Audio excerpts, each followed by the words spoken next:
This program is part of the Cosmic Potato Podcast Network. For more shows like this, visit our website at cosmicpotatonetwork.com. Watching television, watching television.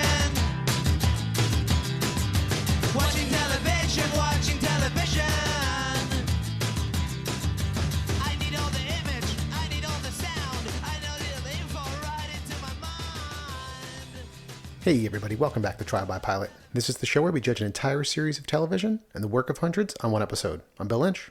And I'm Elizabeth Lynch. Oh, keeping it real secretive today. Mm-hmm. If you don't know, then you don't know. Do you know what we're watching tonight? Yes. What? Katla. Yeah. Pilot to Katla, yeah. Yeah, I know. Why are you asking me? I already watched it. To introduce it to the listeners. Oh. People listen to this? I just thought you didn't like looking at me directly in the face, so we had to have these microphones in between. And that you really just like talking about TV with me. Are these on? Is this being recorded? Unlike the first year of our podcast, these are on. There aren't any cameras in here though, right? Because I don't have any clothes on. Oh boy. Just like the woman from Katla. Just like the woman from Katla. Wow. I have risen from the ashes. What a segue. This is a new Icelandic drama on Netflix. We decided... A new Icelandic drama on Netflix. This is a new drama on Netflix that is also Icelandic. Right. And you know, Bill and I really love a foreign language that we gotta read the subtitles for. And Yep, and pause a bunch of times while we're doing the pilot, so I can take notes. Yeah, I saw the trailer for this and it gave me like major Dark vibes, as I told you. Yes. I mean, so I don't, I didn't watch Dark, but I was Yes. just reading something that said something that was like, this is a good like compliment to Dark, or like pairs well with it. Okay. Yeah. I mean, I was really basing it solely off of the aesthetic of the trailer. You know, it looked kind of dark and gritty, and it was foreign language, and Icelandic doesn't sound super similar to German, but they kind of have like some harsh consonants in there. Yeah. I don't know. You know, it's just... Yeah. The trailer presented it as like some screwed up mystery. Yeah. So this says here, Katla pairs nicely with the captivating foreign Netflix original Dark. Okay. Something about time travel.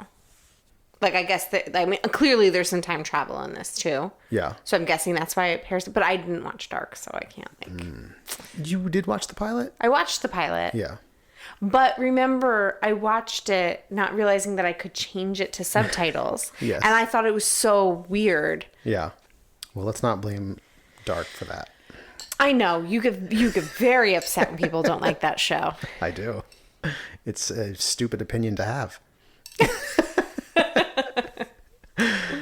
Mine's not based on anything. I'd have to just give it another chance. Yeah.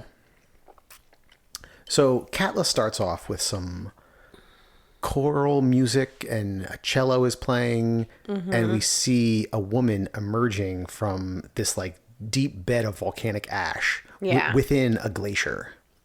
Yeah. Really cool visuals to start it off, I thought. Oh, yeah. Really beautiful. But like also haunting. I think that haunting is a good word for it. Yeah. Yeah. Thanks. Yeah. Yeah. How many times can I say yeah? You're right. Jeez. No, but these Cutwater margaritas are like... Is that your second? Before we even start recording? No. But one can has 2 shots of tequila in it. Oh. So I've had 2, and I had a little tiny bit left in this cup. Like, I had 1 can, and then I just poured my seltzer into that so that I'd always have just a tiny bit of tequila whenever I was drinking tonight. Great. The right ratio is some tequila. Uh-huh. So Katla has been erupting for a year now. Katla is an actual volcano in Iceland, nearby the town of Vik, which has been, totally evacuated other than a few police, a few scientists doing research on the glacier. Like, not a lot of people are there for good reason. I was just shocked that a volcano can erupt for a year that violently. Yeah, I also was having such a hard time establishing where they were. The whole layout of it. I could not picture where this volcano was in the glacier, where these houses that were still there, like the people researching where they were. Yeah. I would need to see like a complete like overhead, or if you wouldn't mind drinking some sangria and then drawing me a map. That's a very inside joke. Yeah. You had to be there. Yeah. Although I guess you could describe it pretty quickly. Yeah, I mean, I think the glaciers are like at the base of the volcano. You know, like the Okay. top of the volcano isn't a glacier. So But, it's like sticking out of the glacier. well, a volcano is sticking out of the ground, and then if it's cold enough where the volcano is, there could be glaciers around it, as there is in Iceland. Yeah. So I imagine there's just scattered glaciers around that area, and then the town is probably some distance away. It's probably not right at the base of Katla, although I don't know, maybe it is. Right. Because there are places in the world where there's just towns at the base of volcanoes. Right. And I knew that they could erupt or be active for like long periods of time, but I thought it was like, you know, all right, it's like just spewing lava out at like a steady pace, not like violently erupting and like Yeah. just sending crazy amounts of ash into the sky for a year. Yeah. But apparently it's possible. So we meet Grima, who is working at a research lab there, and we see her taking a pill the first time we see her. And she's there with, I guess it's her boyfriend. And her dad stops by. He's still in town too. But he moved out of the house that they're staying in now. And it's revealed that her sister vanished a year ago. I guess around the time of Katla's eruption. Right. And he's trying to tell her, listen, you need to move to Reykjavik to get better treatment. And they don't say for what. Right. But others in town, including the wife of a police officer we meet, have like severe respiratory issues from all the ash, obviously.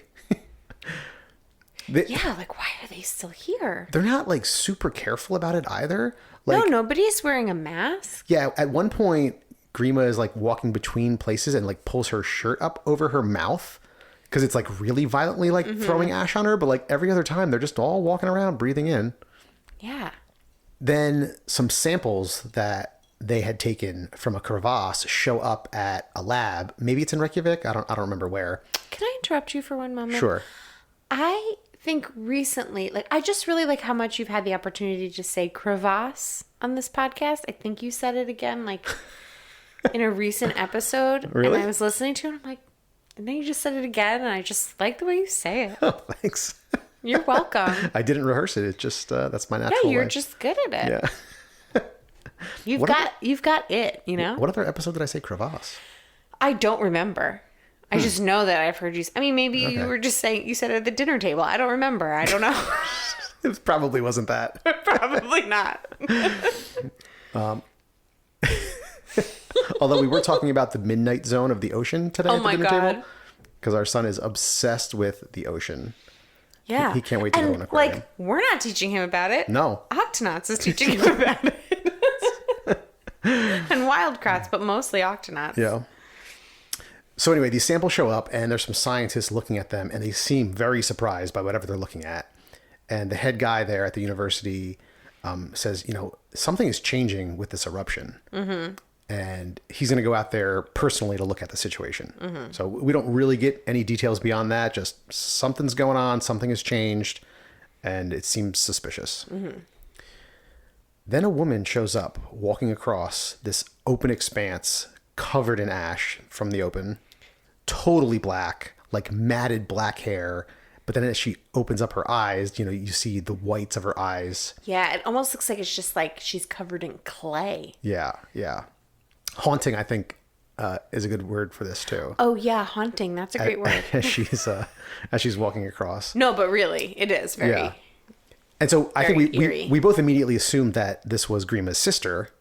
Yeah. Reappeared somehow. Right. But Grima shows up because apparently she's also the town medic or like an EMT. She's like 3 jobs. We saw her doing something else too, and I was like, what the fuck? Yeah. Like, I mean, I guess when there's 10 people in the town, you got to pick up the slack. yeah. We find out when she shows up that it's not her sister. And so they take this woman to the hospital and they start wiping off this like layer of ash and clay that's covering her. Mm-hmm. And eventually she starts to come out of shock. Because I mean, for a while she was just like shivering and like couldn't speak at all. Yeah. And she says that she's Swedish and she works at a hotel in town. She also knows Grima's father, Thor. But when Thor shows up and sees her, he's speechless and like clearly like stunned for a moment, taken aback. And they kind of are like accusing Thor because he's like a guide, like a tour guide in town. And they're like, are you taking tourists up to this? Like, you're not supposed to. Right. Like, what are you, like, you need to be honest with us. But he is like totally stunned when he sees her. Yeah. Yeah. They mentioned a couple times, like there have been tourists that sneak in to try to get close to the eruption. Right. So yeah, he sees her and like immediately leaves. And the police chief, I guess it is. He's like the only police person we really meet. He There's only 10 people in town. You only need one. Right. He goes and speaks with the hotel owner, who he convinces to come to the hospital to meet this woman. And the Swedish woman says something about her mom, the hotel owner's mom. Mm-hmm. And so, you know, this woman is older, I don't know, 60s maybe. Right. And so she goes back to the hotel and is looking through photos from 20 years ago. And she finds photos of this woman in the hospital and it looks just like her. Right, like she hasn't aged at all. Yeah. And so they look her up and they get a name and a town in Sweden. But when the chief calls up, a younger man answers and says, yeah, you know, this woman's my mom. She, you know, she's here. She just went out with the dogs. Right. Which at first I was like, must be bullshit. Yeah, I thought he was lying. Yeah. Like, I thought he was like, why are you calling about my mom? Yeah.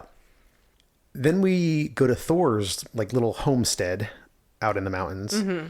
And there's a raven outside that hangs around that has a white feather on one of its wings. Very distinctive, obviously. Leucistic feather, partially leucistic raven. I didn't say it so you wouldn't make fun of me. Do you know that I just thought of it this second? Like, I wasn't like waiting in the wings with that joke. You know, I don't know of any other instances where leucism presents as a single feather, but it's certainly possible. I'm sure you don't know everything. About leucism, I do. Okay. All right. You saw one partially leucistic. What do we have? Junco. And in the next scene at this homestead, we see that the raven has died outside. You know, it's cold. There's ash, whatever. So Thor takes it and buries it in the ash, which is like, you know, feet deep. Yeah, she's just got like piles of it outside. Yeah, this is crazy. Yeah. Why would anyone still be here? It's like a snowdrift, basically. There's just like piled up against the house. That night he hears a raven calling outside. And so he goes out and there's the raven hopping around with the one white feather. Mm-hmm. So then you're thinking... And we know with leucism, it's not like it's going to show up exactly the same way in a pattern. Yeah, no way. Right? Like if there was another partially leucistic raven, it might be a different feather or multiple feathers or part of its face. So... Bill's getting oh my God. so mad at me. So immediately I thought that the raven had been resurrected by this ash.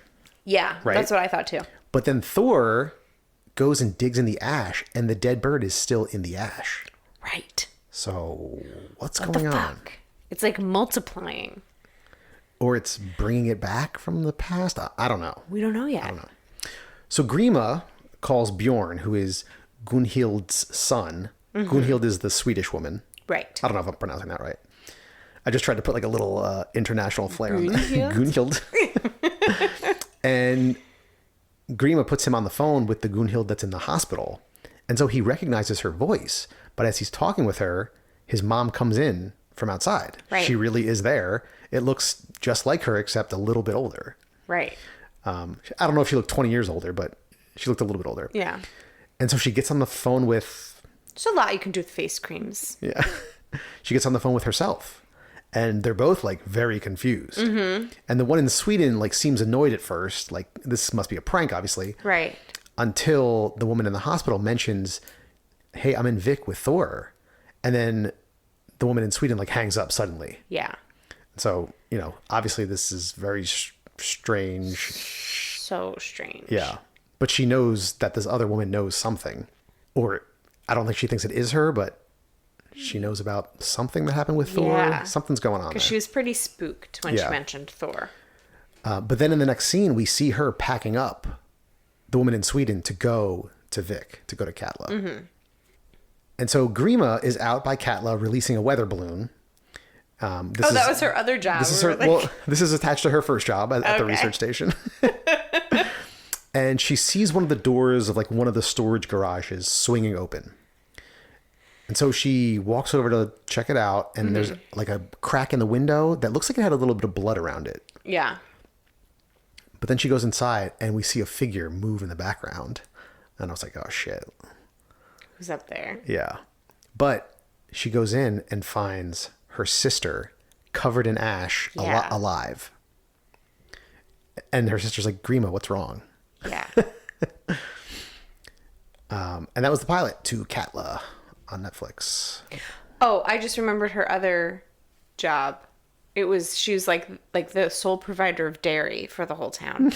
She kept bringing, she and her boyfriend or her husband like had cows that they were milking. Yeah. And then she was like bringing like a jug of milk to the, Yeah. I think it was her hotel. boyfriend, because there was some obvious tension there because he also wants to go to the city okay. and get the hell out of Katla. And she refuses to leave because she's still holding on to hope that maybe her sister will reappear, which she does. Yeah. Inexplicably. But why does that make you think that they were not married? I thought that they had said that at some point. Oh, okay. Or maybe Thor said it. I could be wrong. I could be yeah, wrong. I don't remember that. Whatever. They're together. Yeah. What did you think of the pilot to Katla? Well, at first, I want to say maybe the first 20 minutes, at least, I was like, this is beyond depressing. And I am not interested in this, like, dark, drab, dreary show. Mm-hmm. And then it just got really interesting. And, like, I couldn't... Like, I'm really intrigued. Yeah. Like, I feel like we talked so far, like, already basically about everything that happened. I don't know if there's, like, much more that I can add. Like, I thought the performances were good, but I was mostly focused on trying to understand the plot, like, just, like, really, like, reading the subtitles, and I wasn't paying super close attention to the performances, to be honest. Okay. But nothing, like, stuck out as, like, really bad or anything. But each thing was just like this other, like, it was like so dramatic, but not in a way that was cheesy. No.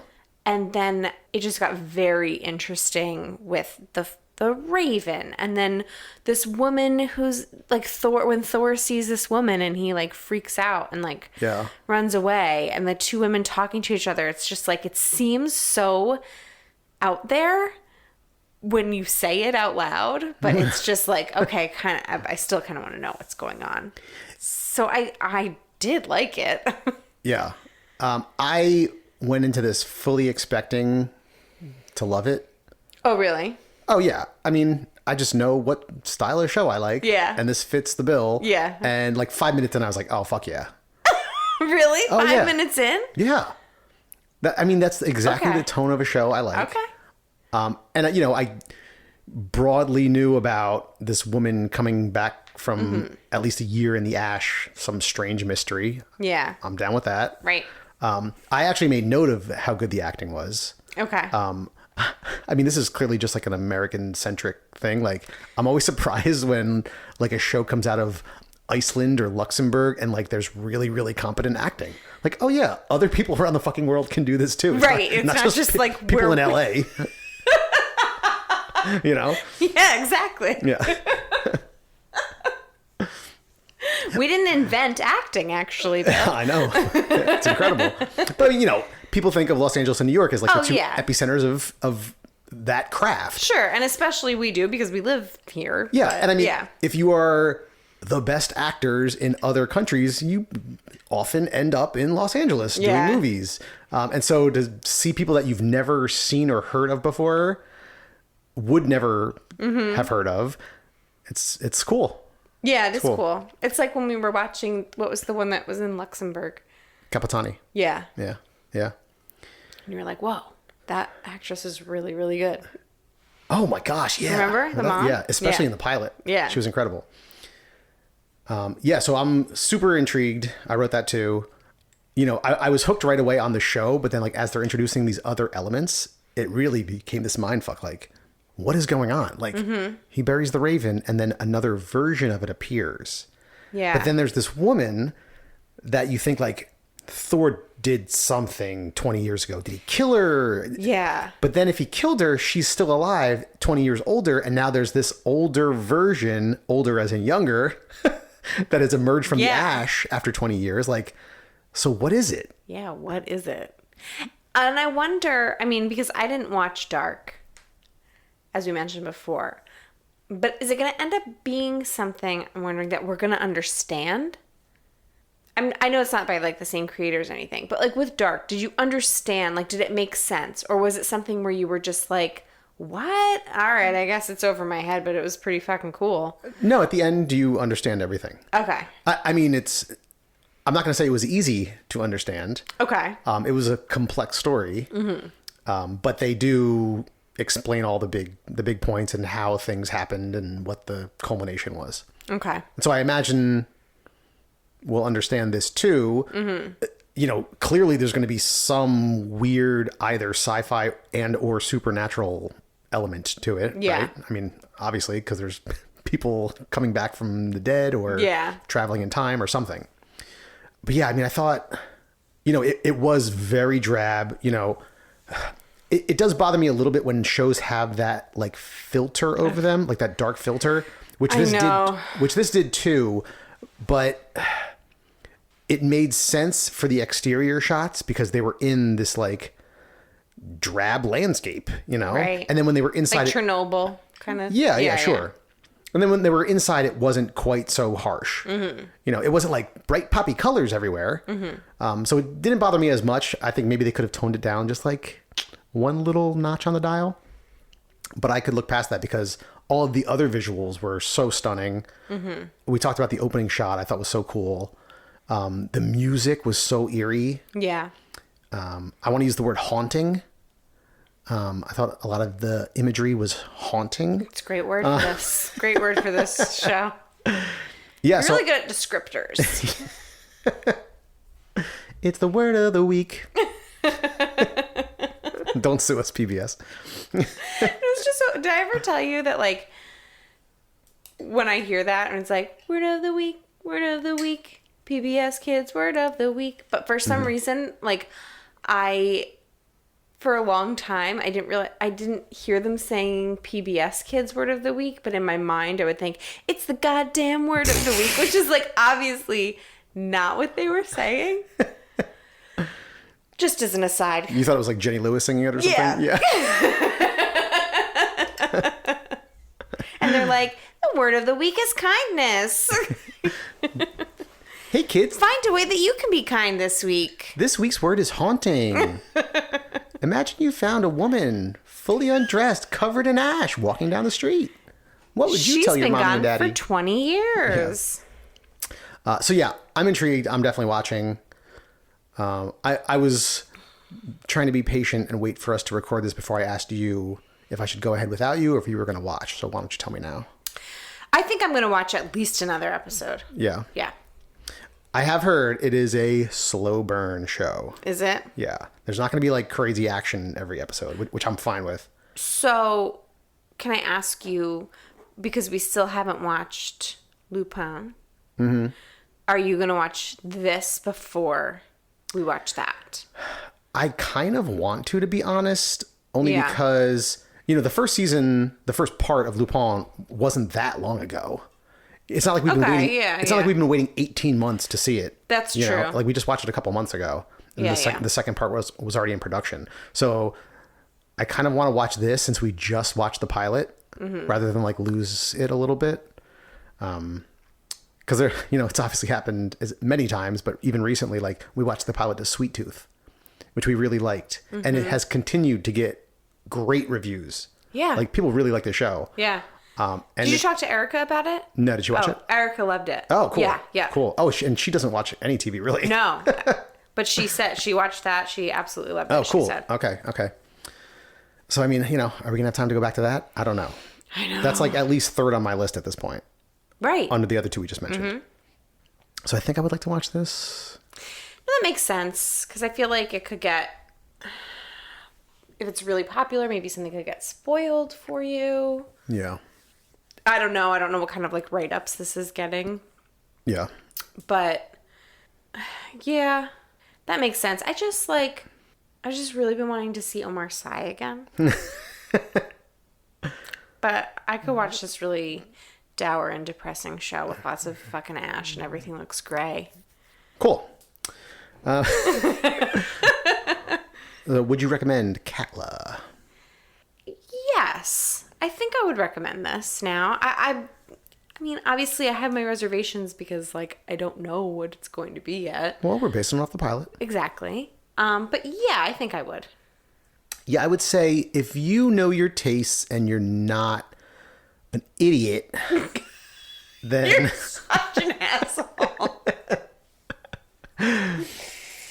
Yeah, Oh I mean, my God. I, of course, would recommend it. Do you like lambics? Then yes, watch this show.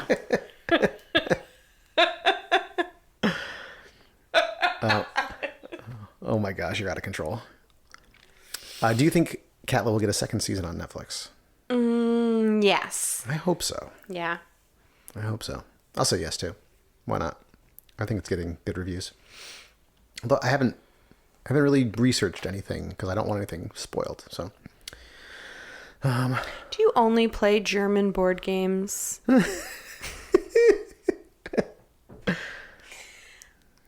What is that called, by the way? What are the game? What's Euros. Euros. Yeah. I thought there was some other name, like word that you used to describe, but maybe it's Euro. Yeah, Euro games. German games are what made What's that style of board game. They're like Right. strategic and resource management. There's not a lot of like head-to-head interaction. You're not like stealing people's stuff or like trying to kill people's armies. Are you really into work replacement games? Worker placement. Hey, you picked up some lingo over the last decade. Do you like you? What's that guy's name? Uwe Rosenberg.